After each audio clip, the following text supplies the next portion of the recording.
The Jewish perspective on the responsibilities of employers reflects the story of our oppression in Egypt, Shi'abud Mitzrayim. That oppression began as forced labor, and when the Torah teaches about wage workers, it often uses the same words that it used to describe slavery. Jewish law recognizes the inherent dynamic between the one who pays and the one who waits to be paid, the power of the employer and the vulnerability of the employee. So the Torah not only demands a fair wage, but emphasizes this particularly for those who most need the income. Employees hired for a day of work must be paid on that day, and their wages may not be held even just until the next morning. This law is so that workers not experience even a night of exploitation, and also so that employers not experience a night like Pharaoh, the one who took our labor for nothing. The treatment of workers goes beyond the money relationship. One midrash explores the Hebrew word perech or befarech, which shows up both in the Exodus story and in later laws, and is usually translated as ruthlessness. But the midrash relates the word perech to the two words perach, which means soft mouth or soft speech, gentle speech. It imagines Pharaoh first inviting our ancestors to join him to work together on his building projects, even making bricks himself. Thinking this was a gesture of camaraderie, they came to build alongside him and worked with gusto, as a strong and mighty and civically devoted people would. But when night fell, Pharaoh left them with overseers who were instructed to implement strict quotas on their production.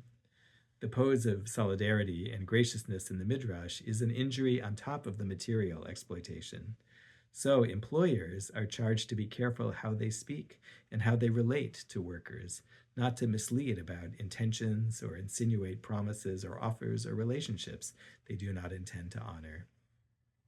Rabbi Jill Jacobs, one of our foremost contemporary teachers about Jewish labor law, reminds us of the Torah's teaching that all of us are in fact servants, servants of the divine. She quotes the frequent Talmudic elaboration that we are not servants to other servants, velo avadim la avadim. That's true regardless of economic status. So many Jewish teachings emphasize that a laborer should never be made to even appear lower status or slave-like. That applies to the nature of the work, the conditions, and the way employers and supervisors speak with employees. Shabbat is, of course, the ultimate Jewish teaching about labor. The Torah teaches that no matter who we work for, we deserve to rest, and anyone who works for us is entitled to the same rest as we are.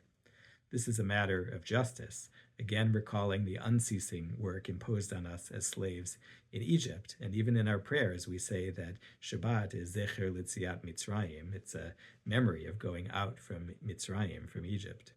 And we recognize that even the divine is pictured as needing to stop working for a time after creating the universe. We are not to become slaves to our work, even to worthwhile work, as surely God's was and still is. Work itself, whether self-directed or in someone else's employ, is considered by the Torah to be a way we imitate God. Rabbi Abraham Joshua Heschel taught that the Torah's command about Shabbat actually begins, 6 days shall you work. We are to be creators, as the divine is a creator. In treating our own employees well, we are recognizing and honoring someone who, through their labor for us, is reflecting the divine.